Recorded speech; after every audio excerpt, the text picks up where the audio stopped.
여러분 안녕하세요. 나들이TV입니다. 요즘 부동산 시장 정말 혼란스럽죠? 특히 정권이 바뀌고 나서 이재명 대통령 당선 이후 재정 지출 확대는 뻔한 것 아니냐, 결국 돈 풀어서 집값도 오르는 거 아니냐는 등 이야기까지 나오고 있습니다. 과연 무엇이 진실일까요? 그럼 물어보겠습니다. 오늘은 정권 교체 후 달라진 부동산 시장의 진짜 모습과 그 이면에 숨겨진 정치적 이슈를 파헤쳐 보겠습니다. 결론부터 말씀드리자면 어느 지역이 신고가다, 서울만 산다는 등 국민들을 언론에서 몰아가는 것이 문제라는 생각이 듭니다. 출산율이 낮다 하면 더욱더 출산을 안 하고, 서울 집값만 오른다 하면 서울만 투자하고, 양극화가 심화된다고 하면 양극화가 진행되는 것이 원리입니다. 이게 바로 언론 정치가 아닌가 생각하면서 자료에 올립니다. 제가 2년 전 일본 삿포로 여행 중 알아본 30평 아파트는 30억대였고 가이드 설명에서 도쿄는 50억이라고 했습니다. 일본은 아파트가 단지가 아니고 맨션이죠. 한 동이나 두 동짜리. 삿포로는 도쿄와 거리는 890km로 한국으로 치면 부산이나 대구 정도로 인구 약 200만 명으로 보시면 되겠습니다. 그런 삿포로는 도쿄에 비해 지방인데도 적정한 가격을 형성 중이었죠. 대한민국만 서울과 지방의 집값 격차가 심각하게 크게 나는 것은 정권과 언론의 프로파간다 때문이라는 생각이 듭니다. 국민들은 무조건적으로 언론 통제를 따르고 정치적 상황에 일희일비하여 스스로 지역 격차를 만들어가는 것이 아닌가 하는 생각도 듭니다. 이번에 바뀐 정권은 부동산 해법으로 지역 간 격차를 줄이도록 부의 재분배로 지방 활성화하는 데 노력해야겠습니다. 요즘 한국 부동산의 핵심 키워드는 양극화입니다. 사실 전 세계적으로 양극화는 어느 나라나 막을 수 있는 일이 아닙니다.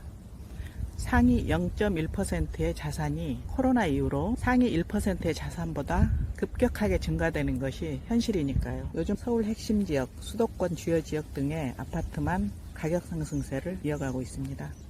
반면 지방은 여전히 하락하거나 보합세를 유지하며 지역별 격차가 심각하게 벌어지고 있죠. 그 이유는 다주택 규제가 가장 큽니다.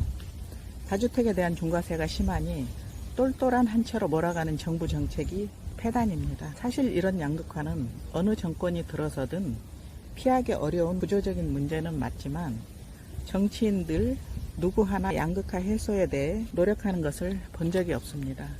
그러면 왜 양극화는 심화될까요? 가장 큰 이유는 바로 상급지 이동과 신축 선호 현상 때문입니다. 상위 0.1%의 실수요자는 더 좋은 입지, 더 나은 주거 환경을 찾아 이동하려 하므로 신축 아파트나 상급지 지역은 매매가 활발합니다. 현장 분위기는 살만한 집이 없고 사려고 하면 나가버리고 금액을 올려버린다는 실구매자들의 생생한 증언입니다.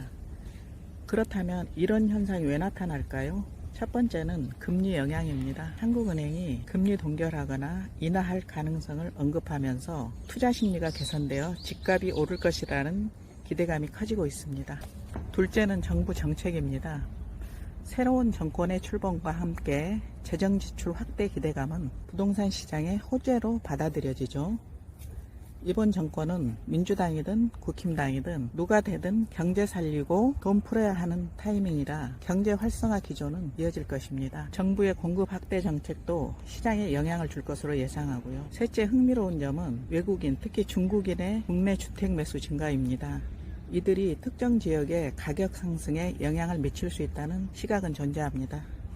이런 현상에 대한 정부의 대처 방안 역시 새로운 정권의 과제가 될 것입니다. 특히 토지거래 허가 지역의 문제점으로 투기를 막기 위해 지정된 곳이 역설적으로 거래가 가장 활발하고 가격이 천정부지로 뛰고 있고 매물이 거의 없다는 것이 현장 분위기입니다.